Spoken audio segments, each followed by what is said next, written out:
All right, looks like we are operational once again. Hope you guys all survived your Halloween nightmares, whatever they were like. It is good to be back. Oh boy, voice is still kind of in and out today. Been fighting the never-ending cold. Still better than it was, but you know, it is what it is. Also, I didn't get a chance to talk about it last time we were live. Been having a hell of a time getting our store online. A couple weeks ago, we had talked about one of our viewers, I think it was Kevin, in the chat, had suggested a shirt, which we did, and he's got a free shirt coming his way. But now that the store is actually online, I'm pretty excited about this. But we did a series of shirts involving agents are coming, having an ice day. And so we went with that, and then actual, to be frank, merch. So finally got that up and running when it was a nightmare. Had to go through 4 different stores because for whatever reason, these different on-demand sites did not want to approve this design. So it's fine. We got it running. All right, guys. Well, I want to talk about something that just outraged the hell out of me. In fact, I see Wolf is in the chat. Originally, we were talking about a different topic I was going to cover today, involving, well, a few things, but one of them was the Canadian Prime Minister apologizing to Trump for his their ad trying to say that Ronald Reagan was anti-tariff.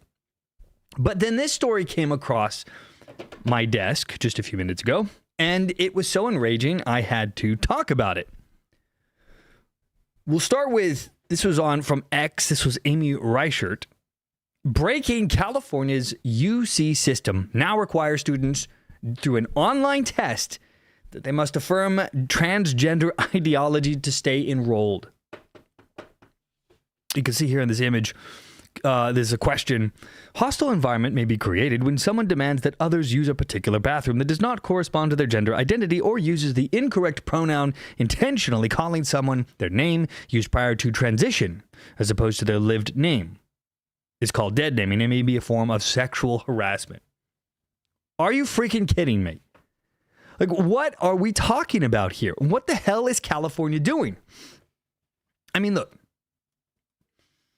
California has problems, right? I mean, they have a lot of freaking problems. But what crack are they smoking here? This is the latest outrage in a sea of outrages, but this one just seems so stupid. You know it's going to get thrown out. You know that the courts are going to come for you at some point. I mean, California forced their colleges, who of course I believe went along with it willingly, to implement a system that's going to require mandatory online training to force the students, these college kids, these skulls full of mush, to affirm certain views on transgender identity. I mean, come on, what are we talking about here? Essentially what this means, if you don't agree with the anti-science ideology that is behind the transformer more than meets the eye ideology, if you believe that sex is binary, then you are in trouble. You must agree to engage in the delusions of the mentally ill. You have to agree to use these so-called preferred pronouns, or you will be banned from college.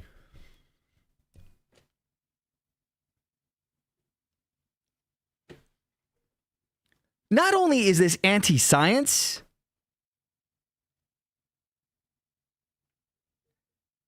but it is crazy and it's outrageous that students are being forced to embrace the ideology of the mad. It's forced speech, compelled speech, which is totally illegal. And if you don't agree with it, then by definition, they are going to label you as a harasser.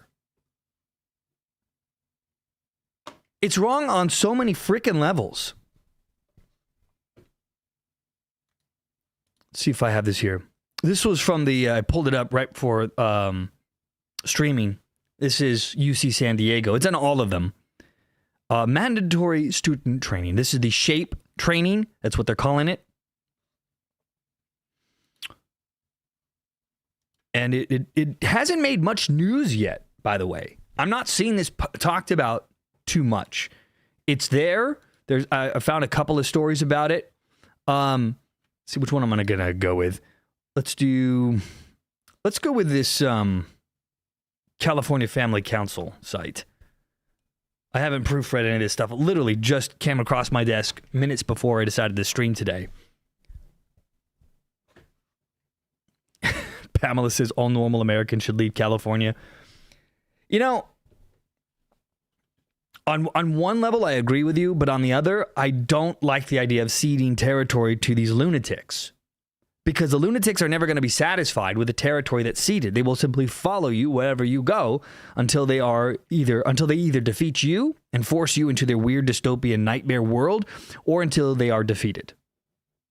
It's why I don't believe in, when people start talking about civil war and the great American divorce. F that. I'm not giving up territory to these people. Why the hell should we give up anything? If they want to go back to wherever the hell they came from originally, that's fine.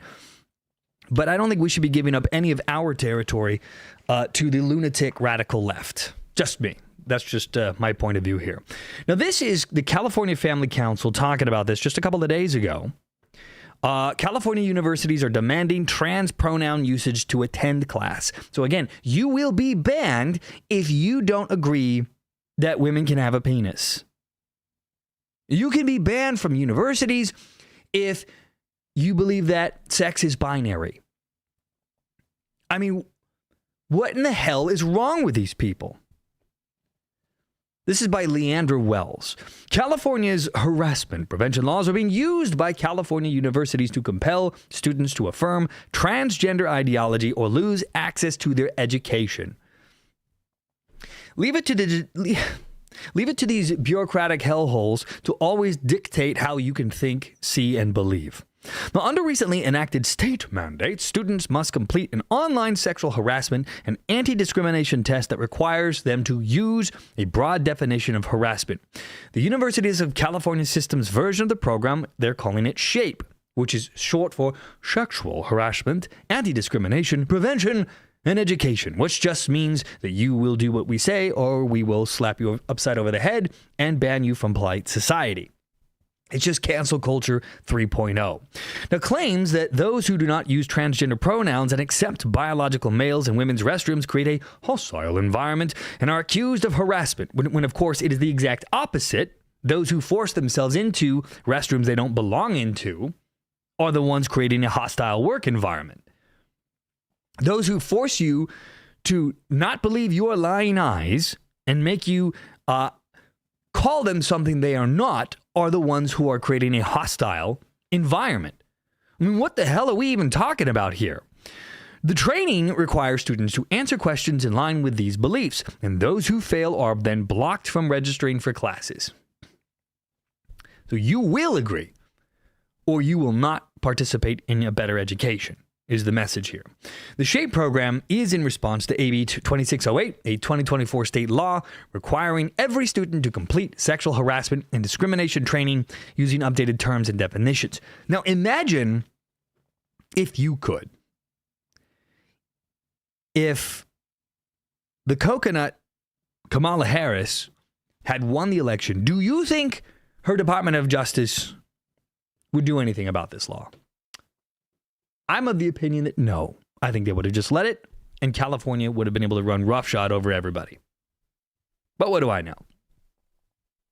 Now, the term harassment now includes creating a hostile environment, a term so broad and subjective that mere disagreement or differing beliefs can be interpreted as harassment. Right. It is an end run around free speech. That's what the whole purpose of this is to quell people from having an opinion. Because if you can convince people to go along with a lie, to agree with something that you know is patently absurd and false, then you can make them do whatever you want. Now, while universities are not required to use SHAPE specifically, all must implement a program that aligns with the definitions. So these universities are just going to go with SHAPE because then they don't have to deal with it themselves. UC Merced's website further explains that California law now requires all students to take annual. So you can't just agree to it one time. You have to annually agree to take this SHAPE's sexual violence and sexual harassment prevention training. It's like when you have to take the essay training that's run by the organization RAIN, who comes up with crazy statistics, like only 2% of women will lie about assaults. And people are just supposed to go along with it. And then this is just taking that to the next level. Let's see. And yeah, so this training will include other forms of discrimination, harassment, including hostile environment based on other protected categories, which is just a way of saying you will believe the lie or else.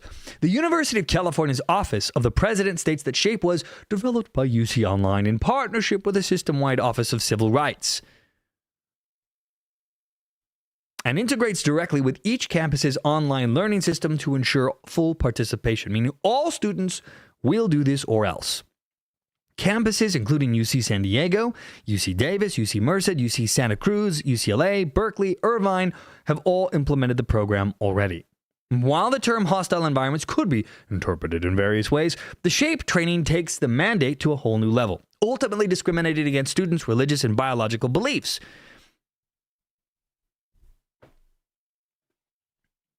Biological beliefs. You mean reality. You mean science. You mean 1 + 1 = 2, not 45. The University of California's Sexual Harassment and Sexual Violence Policy Section 2C defines harassment as other sex-based conduct, includes acts of verbal, nonverbal, or physical aggression, intimidation, or hostility based on gender, gender identity, gender expression, sex, or gender stereotyping, or sexual orientation. I mean, what crack is this? I mean, what the hell are we even talking about?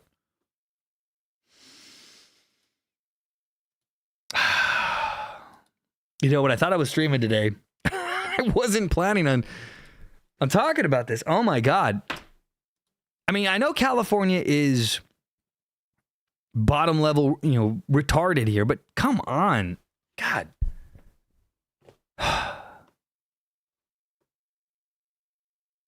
Pamela says, I absolutely refuse to address males as females and vice versa. Well, I guess then, according to these guys, you are a harasser. Wolf says, Pamela, the law states that the picking up person has to have a signed affidavit from the lumberjack liberalism runs deep in California. The sad part is California is a beautiful state. They have really beautiful beaches, but the liberals around the state. Well, it's the city epicenters where all the liberalism is culminating. The much of California is right wing. I don't know about conservative, but if you're talking about sheer landmass, it's mostly red. It's just the big cities overwhelm the smaller ones. Yeah, I'm sorry, Pamela. I don't know how else to tell you, but yep, you gotta You got to just self-identify as a harasser now. Now, according to the UCI, the training is mandatory by the Office for Civil Rights at the University of California, Office of the President to fulfill state law. Every student must earn a 100% score, meaning you will agree or else on the final quiz to pass. Failure to complete the program results in a registration hold, preventing enrollment for the next semester. So it is 100% compelled speech. Here is one of the questions that they asked. My name is Mona, and I'm a transgender. My classmate Jane continues to call me James, which was my name before I transitioned. Jane refers to me as a man, because you're a man, and complains when I use the woman's restroom, because it's creepy. I've asked her to stop, but she does not. I feel very disrespected, and I want this to stop. What type of prohibited conduct can this be? Sexual exploitation, relationship violence, quid pro quo, or a hostile environment. What the actual hell? Now, California Family Rights, what was originally presented as sexual harassment prevention program, has effectively evolved into a gender ideological conformity test. I mean, that was always going to happen because the left just keeps going crazier and crazier. And all of these programs have one real purpose, which is to force you to have compelled speech, to believe in things that you, in your heart of hearts, know are not true. Now, by equating respectful disagreement with harassment, California's universities have blurred the line between protecting students from genuine mistreatment and enforcing a state-approved worldview regarding what it means to be a man or woman. I don't even think it's blurring the lines right. This is just bashing you over the head with a damn sledgehammer. These things are completely separate. And once regarded as centers of critical thinking and open debate, maybe a century ago, these institutions are now conditioning students to affirm a narrow, politicized definition of truth. It's basically taking what's happening in the classrooms where you have mostly political radicals who have already been indoctrinating the college kids. You're just taking it to the next level. You're just simply saying, okay, teachers don't even have to tell you this now. It's just the way it is. And if we catch you disagreeing with it after you take the test, you will be a harasser. Just unbelievable.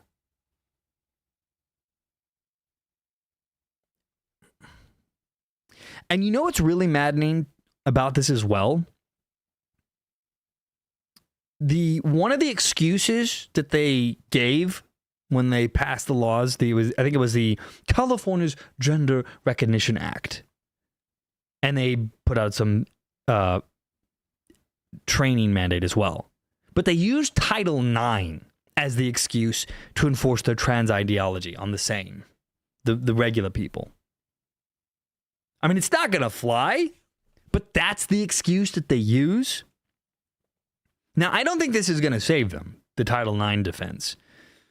In fact, I don't even think that the feds are going to have to use Title IX to throw this garbage out. Because the big one here is, I mean, they're both bad. But the big one here is going to be the First Amendment.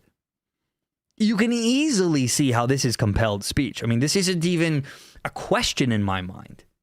These quizzes aren't just teaching. They are requiring these skulls full of mush, these students, these college kids. They are requiring that you must select the answer to affirm viewpoints of the mad. Anyone with a brain, anyone who knows anything about biology knows that a man with a penis can't suddenly turn into a woman. It doesn't work that way. You can make yourself look like one. You can chop your dick off me with your addictomy or chop a dick off of me procedures, but you are still who you are.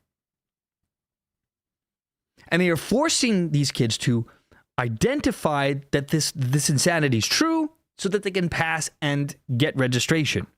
Otherwise, they're blocked. So if you don't agree to this, you can't get a higher education. I mean, what the hell are we even talking about? There's no way that you can't look at this as not compelled speech. It's 100% grade A compelled speech. You could take this at a 5-star restaurant for grade A speech. It seems like California is desperate in trying to shore up this dying ideology. I mean, the whole world is starting to turn. The Overton window is shifting. People are sick and tired of being forced to swallow the garbage of trans ideology. You could see this everywhere where it's falling apart. But not California. We're just going to mandate it anyway. This is all about making kids obey. And they're using the blacklisting of education as just the latest tool. Now, here's the thing. The Supreme Court has absolutely struck down compelled speech for the better part of the last 80 years. The oldest one I can think about was, see if I have this here. Yeah, West Virginia State Board of Education. This is 1943. This was a compelled speech rule where the Supreme Court said, look, you can't force kids to salute the flag or recite the pledge because that requires affirmation of a belief. This would have been the first time I remember them saying, look, you cannot force them to do this. And in more recent times, you've got the Supreme Court shot down. Here it is. It was Meriwether Hardtop. Basically, you had the unions, the forced dues, which were paying for speech that Republicans who were part of these unions didn't agree with, because the unions were largely left and would spend a lot of advertising and promotion of left-wing candidates. And so you had a lot of these Republican union members who said, look, I don't agree with this. So that was considered compelled speech. And it got thrown out. And you have lower courts also who have already gone after the universities. Meriwether is the university rather. The other one, I'm mixing the names up in my head. But the Meriwether, this was the one with the school. The professor was able to defeat the college who tried to punish him for refusing to use preferred pronouns of insane students. And he said, look, you can't compel me to lie to myself. I'm not going to call this man a woman now because, she put on a dress. So I don't see how California is going to be able to stand on this at all. But it's absolutely gross that they're doing this.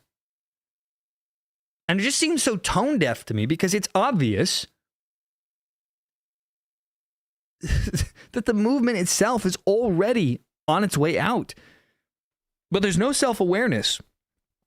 No matter how much it looks like they're losing on this issue, they're doubling and tripling and quadrupling down at every turn.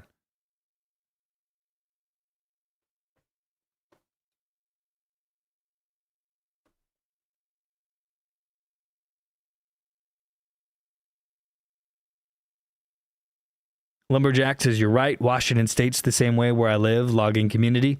We're about 70% Republicans. Yeah. Let's see. It would be funny if it was. Manifestations of the Light says, it would be funny if it wasn't mandatory. Yeah. Well, that's the problem. It's like, personally, if you feel like dressing up as a woman or, pretending to be a man, I don't care. I think it's weird, but I don't care. But if you try to make me agree that you are something you're not, we have a really big freaking problem. And also, if you genuinely believe you're something you're not, then there's something mentally wrong with you. And instead of affirming this kind of behavior, we should be helping people who have this kind of a mental illness. But we don't anymore. But again, I think California is whistling Dixie here because at some point this is going to get challenged. I don't know how long, because again, I don't see a lot of people yet talking about this, but this might pick up some speed. Hopefully you'll start to see this in major news outlets. But outside of, content creators and a few of these very small sites like Legal Insurrection, you don't really see a lot of people talking about this. But absolutely wild that this would be happening at all. How crazy do you have to be to go along with it? Man.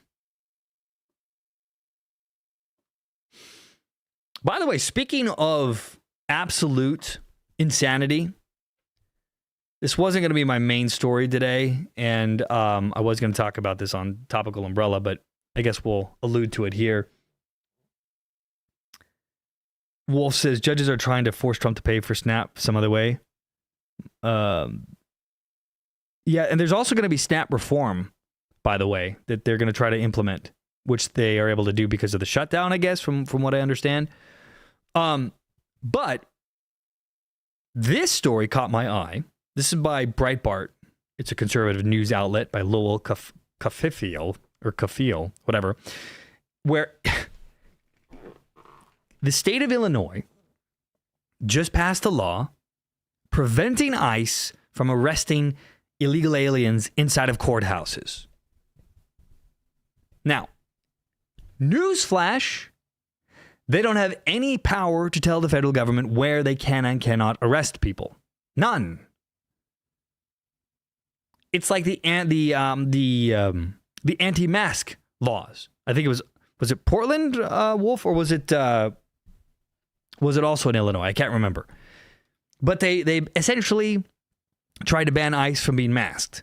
But they have no authority, or maybe it was a judge, I don't remember. But they don't have any authority to tell the federal government how to do their operations. None. But you still have the state doing blatantly illegal laws here. And they're not alone. Joining at least 2 other Democratic-run states, Illinois lawmakers passed a bill on Friday prohibiting federal immigration agents from arresting non-citizens, aka illegal aliens, near and around state courthouses. So you can't just go in. You can't just ban them from arresting people in the courthouses, but anywhere near the courthouses. Why? They're special people. They're illegal aliens. You can't stop them. The Illinois bill sent to an anti-Trump governor, J.B. Pritzker, who needs to eat a lot more salads, for signing not only seeks to prevent immigration and customs enforcement operations inside the courthouses, but establishes a 1,000-foot buffer zone outside of buildings, Capitol News Illinois reports. So, if you are an illegal alien and you want to break the law and do it in public, just go in front of a courthouse and you will be saved. The federal government will not be allowed to stop you. According to this law, which of course is illegal. The bill would also allow Illinois residents to bring lawsuits against agents whom they allege violated their constitutional rights, including for due process and unreasonable search and seizures, meaning they are hoping to use this law to gum up the works to stop the federal government from being able to do deportations. Now, I think these kinds of actions, this is just my own personal opinion here, but to me they seem, shall we say, treasonous. And I know that sounds like a lot like hyperbole, but my friends, come the hell on. These people are actively pushing for non-citizens who are actively committing crimes by being in this country illegally, and maybe even additional crimes like murder, mayhem, and drug running, etc. They are trying to hold these people up and protect them from being arrested. They are actively working against the American people, the country itself. Now, maybe I'm going too far by saying that it's treason, but in my mind, that is what this is. This is so insane.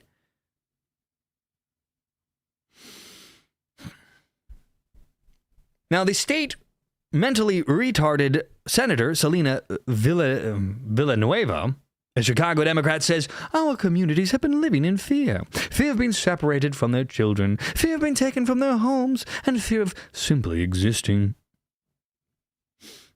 Of course, that would only apply, Selena, to people who shouldn't be in this country here at all.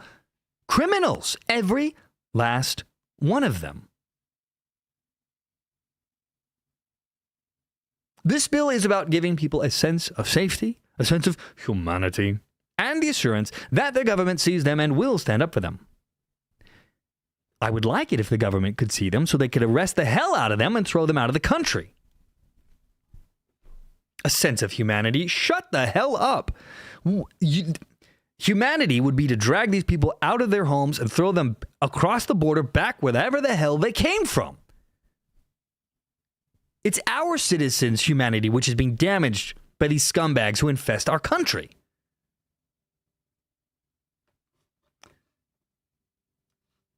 Wolf says, thank you, Wolf, that it was California was the other one who did the bill, the No Secret Police Act, which would prevent law enforcement at all levels from covering their faces. Yeah, so, well, of course, I guess it had to come from California. A bunch of idiots over there as well. Now, one of its top sponsors, Democratic Senate President Don Harmon, is questioning whether it can withstand a court challenge, the Associated Press reported. He said, it's not just about the constitutionality of the law, which I think is sound, but it's the reality that the courts are stacked against us. This guy is smoking a lot of crack.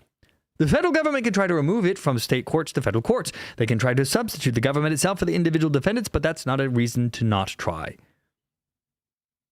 This guy's a freaking idiot. Blatantly illegal, and certainly not constitutional law. I know there's really not much you can do with these people, but damn, man.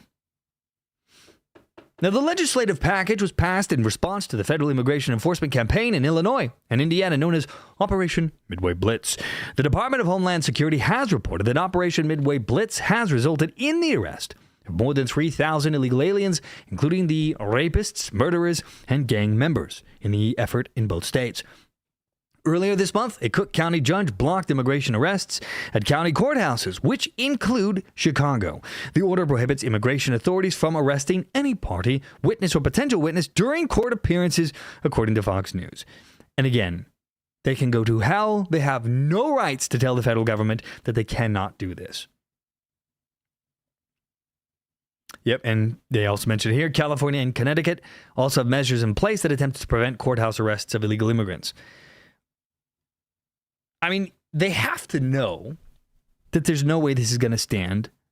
So then you have to wonder, well, why are they doing this? Well, I guess the obvious answer would be it's just a sop to their stupid voters saying, look, we're doing what we can to stop these people, but the mean old federal government's just ignoring our laws. It's because they're dictators, they're fascists, they're Nazis.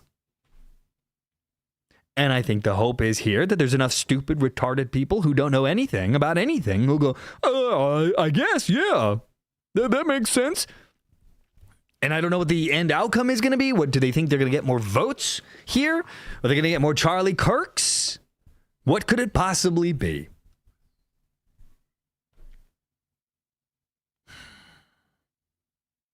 Maybe it's just your typical Trump derangement syndrome. Maybe they're just, salivating in the background. No, that mean old president, we'll get it for them. Where are we going with this? Now, the Trump administration earlier this year reversed a DHS policy in place since 2011 and promoted by the Biden administration that prohibited arrests without prior approval in sensitive locations. Oh, of course, that was a Biden era thing. Why would you create safe places for criminals because there are sensitive locations like hospitals, schools, churches, and courthouses? You're absolutely setting the stage for criminals to know where the hell to run and hide. It's like during the George W. Bush era, where our idiots in the military decided to be respectful of Islam, and so wouldn't blow up mosques which were filled with fighters from the Taliban and others, also in Iraq. Who thinks this is a good idea? But then I ask that and I say, well, these places are run by bureaucrats, and bureaucrats are notoriously stupid people. They love their order. They love their rules. We just go look at the DMV and that should probably answer all of our questions. Holy crap. So this law obviously will not be able to be enforced, but I don't think that was the purpose here.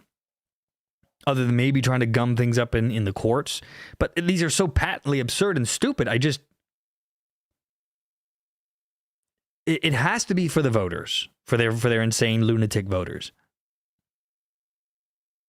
But even then, that just seems so stupid. Oh, my brain is literally melting reading this story. You can't see it because my skull is keeping it in there, but oh my God. Oh. Well, let's see here.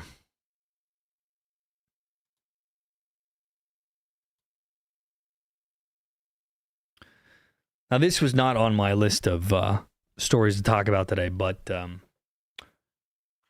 I do have a small update on the shutdowns, which of course are still ongoing. And this shouldn't come as a surprise to anyone who knows the government shutdowns, and they typically don't achieve much. The parties out of power tend to get the blame for it. We've seen this time and again. They always end up folding. This is a bit unusual because they're actually sticking to their guns. They're trying to use the food stamp programs as a way to force the Trump administration, but it doesn't seem to be working.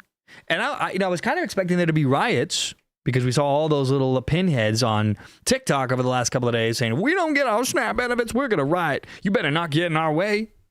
Well, I haven't heard much about riots or looting from these people yet. However, the Democrat Party is facing some pressure.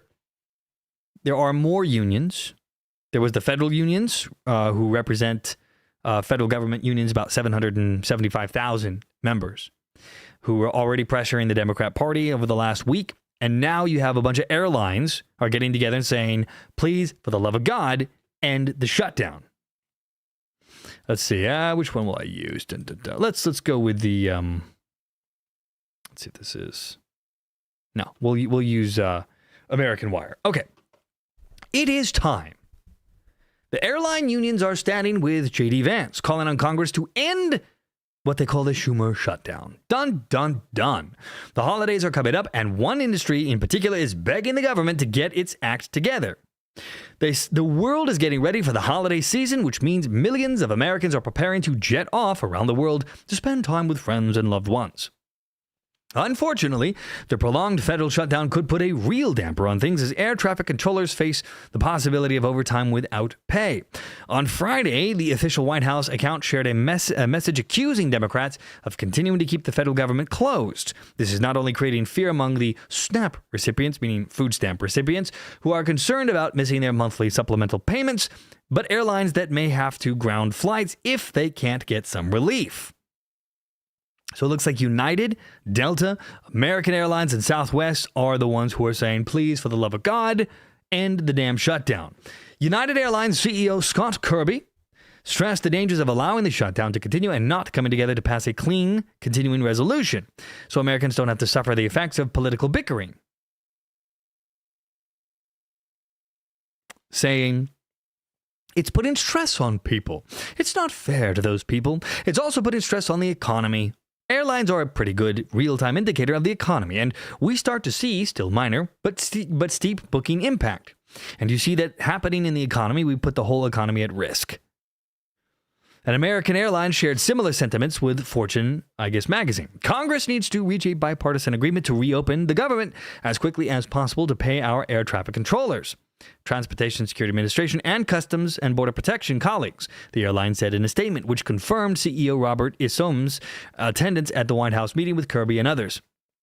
The quickest way to end the shutdown and get these workers paid is by passing a clean, continuing resolution. A prolonged shutdown will lead to more delays and cancellations, and the American people, especially during the busy holiday season, deserve better. It is a world where they are now not only leaning on each other, they're leaning on getting other jobs, going to their primary job in the day, and then in the evening going out and having to do some level of secondary job, said National Air Traffic Controller. So the bottom line is the pressure is on for the Democrats to fold here, but I'm kind of torn with this. My problem with SNAP in general, aside from the fact that we've essentially doubled how many people are on there, but there are way too many people on food stamps. This shouldn't be happening. We shouldn't be spending $11 billion a month on food stamps. I don't know. And maybe I'm on an island with this one, but once this is all fleshed out, the whole thing needs to have a massive overhaul. We need to cut in half, if not more, how many people are using it. There needs to be a lot more stringent controls on this. The American people should not be paying for 40 million people to have free food. I don't know. That's just my opinion on that. Sharon says maybe air traffic controllers and TSA agents shouldn't be federal employees anymore. Yeah, and I think that would be one of the solutions. I think I don't know. It's always been that way since I've been alive, essentially, that I think it's been federalized for the air traffic controllers. It certainly needs to be looked at for sure. And Wolf has a point here. The air traffic controllers are, the TSA for sure should be private. That's BS that it's not. But air traffic controller, just for safety and security purposes, you'd want to have the federal government having their fingers involved with that in case, you have some potential threat flying over the country. You'd want the federal government to be fully aware at all times. So I don't know. But the TSA is garbage.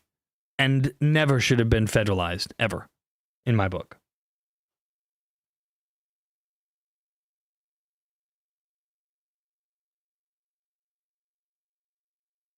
But it does look like, by the way, that Trump is using the shutdown to change the restrictions on SNAP. So let's dive into this article a little bit here, and then we'll wrap up the stream after this. So new SNAP restrictions are going to go into place amid the shutdown drama. So even though no one's getting SNAP right now, they are putting in new restrictions, which I say good. New supplemental nutrition. I really hate that they rebranded the name food stamps because they knew it just sounded nicer and less scummy to say food stamps.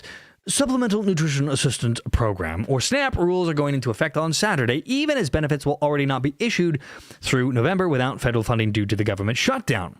The United States Department of Agriculture's website, where millions of Americans can review their options and apply, details how the well has run dry to issue program benefits. And atop the page, the USDA is blaming Senate Democrats for benefits not being issued starting Saturday, because of course it does, because again, they work for the Trump administration. Senate Democrats have now voted 13 times, I think it's now 14, to not fund the food stamp program, also known as blah, blah, blah, blah, blah. At this time, there will be no benefits issued November 1st. We are approaching an inflection point for Senate Democrats. They can continue to hold out for health care for illegal aliens and gender mutilation procedures, or reopen the government so mothers, babies, and the most vulnerable among us can receive critical nutrition assistance. Man, good times. Now, while SNAP benefits will not be issued until funding continues, President Trump's One Big Beautiful Bill Act also places new restrictions into effect starting Saturday. These changes are expected to push some people out of the program after an estimated $186 billion federal spending cut over the next decade.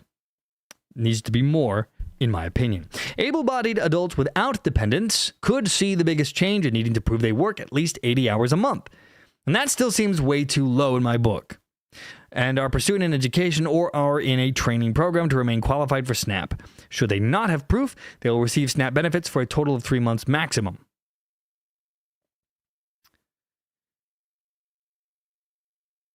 In an era of a gig economy, there is no reason why 80 hours a month should even be sufficient, but I guess it's better than nothing. Additionally, any able-bodied adults under 65 must prove that they are working to continue receiving benefits. Parents with dependents under 14 are now exempt from the work requirements, whereas before it applied to parents with dependents under 18 years old. Young adults, veterans, and homeless people must now meet work requirements to receive over 3 months of benefits. Yeah, and honestly, look, outside of the elderly and the infirmed, which we have the money to take care of, we should just do. But outside of that, you have to require. They're growing this program on purpose because you are creating a permanent underclass, people who will forever be dependent on the Democrat Party. The reason why the Democrats do this stuff isn't because they give a damn about the poor. It's because they know that people who get money from them will be dependent on them and will vote for them. That was the whole point of the Great Society, was to create a forever underclass, which would be beholden to the Democrat Party, and it worked. Now, another change in effect will impact non-citizen eligibility for SNAP. For immigrants, including non-citizen U.S. nationals, lawful permanent residents, Cuban and Haitian entrants, and those who are undocumented. Look, in my book, if you are not a citizen, under no circumstances should you get any benefits. I don't care if you're on here on a green card. You should not be getting any kind of welfare.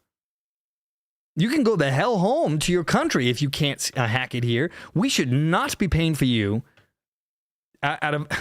Americans should be getting American dollars.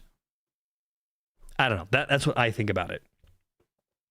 Now, state agencies will have to review household circumstances to take appropriate action during an immigrant's certification for benefits period before notifying that individual that they are no longer eligible for SNAP, according to the USDA's website.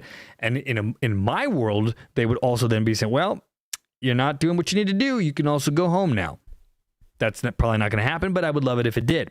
Refugees granted asylum and human trafficking survivors, and meanwhile will lose their benefits, according to a memo from Oregon's Department of Human Services. Good. Again, you already are here. We're already doing you a massive favor letting you come to the United States on our dime. You shouldn't be getting nothing while you're here. Now, what remains an issue is if the USDA will use its contingency funding to allow SNAP benefits to be paid through November. On Friday, a federal judge blocked the Trump administration from cutting off SNAP benefits. U.S. District Judge John McConnell, a self-described king, I added that part, rejected the argument that emergency funding can only be used for those impacted by natural disasters. Well, the judge is just a pissant nobody who has no power here. But the judge said SNAP benefits have never until now been terminated. I'm a judge. Oh. And the United States has, in fact, admitted that the contingency funds are appropriately used during a shutdown that occurred in 2019. Well, la-di-da, Mr. McConnell, judge guy, you are not the head of the federal government. I don't know. There is around $5.25 billion reserved to cover the program in November. But it does not fully cover the $9.2 billion that Secretary of Agriculture Brooke Rollins has said the federal government would have to spend for the program. It's madness how much we have spent and how much it has increased in just the last 20 years. Think about this. We're spending over $100 billion per year on frickin' food stamps. We don't have a tax problem. We have a spending problem with our frickin' federal government. Now, on Friday, Rollins told reporters that Democrats were wrong in suggesting that the contingency funding could be used. He said, if today, say, for example, Democrats say, oh, never mind, sorry, we'll reopen the government, and SNAP flows, Hurricane Melissa or one of the hurricanes hits, that's the contingency fund that we would use to send more money into the vulnerable communities that are harmed by a specific event like a hurricane. But it is a contingency fund that can only flow if the underlying appropriation is approved. And listen, even if it could flow, it doesn't even cover half of the month of November. So here we are again in 2 weeks having the exact same conversation. Later on Friday, Trump indicated that he would fund SNAP, but noted that they would be delayed for the month of November. Our government lawyers do not think we have the legal authorities to pay SNAP with certain monies we have available, and now 2 courts have issued conflicting opinions on what we can and cannot do. Trump posted on Truth Social. He said, I do not want Americans to go hungry just because the radical Democrats refuse to do the right thing and reopen the government. Therefore, I have instructed our lawyers to ask the court to clarify how we can legally fund SNAP as soon as possible. Put it on the courts. Good times. Yeah, right for Thanksgiving. So, I don't know. Me personally, I am not a fan of handouts. I grew up in a situation where I had a lot of siblings. And, life was tough, but you made do. You didn't take money from the taxpayers. And it really rubs me the wrong way. And I get, look, there are some people who legitimately need it.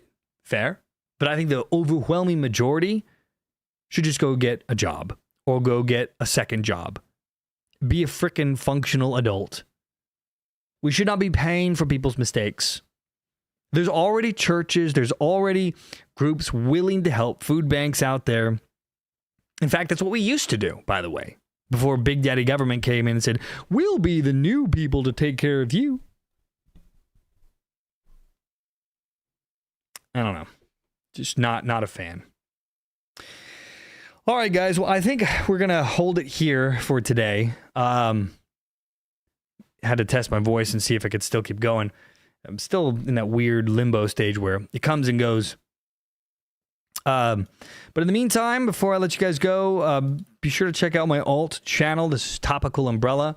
I tend to, and I'm going to continue to do more non-primary stories, so more humor, more sarcasm, more entertainment from time to time, like my story on Jennifer Lawrence and claiming that she gets now why people hate her. Spoiler alert, she is completely off base. So this is my side project, my side hustle. So you can find that at youtube.com at Topical Umbrella. And then we did just finally, after 2 weeks, get the store operational on for here at To Be Frank. And there was a line of clothes. It was based on a conversation we'd had on stream about deportations. And so thank you to Kevin, who is in our chat for that discussion. So we did actually get this up, and there are hoodies and t-shirts and even a coffee mug with the logo saying "Agents are coming. Have an ice day," which of course is a pun on our immigration enforcement shenanigans. And then you can find the original To Be Frank logo, so a couple of mugs and shirts and stuff like that. So if that's something that floats your boat, have at it, feel free. And it helps me do what I'm doing here, because I'm just kind of a one-man operation here, and we're still fighting YouTube's wonderful shadow ban, which we got for talking about Palestine and Israel about 6 months ago. It's been a fight to get back on track there.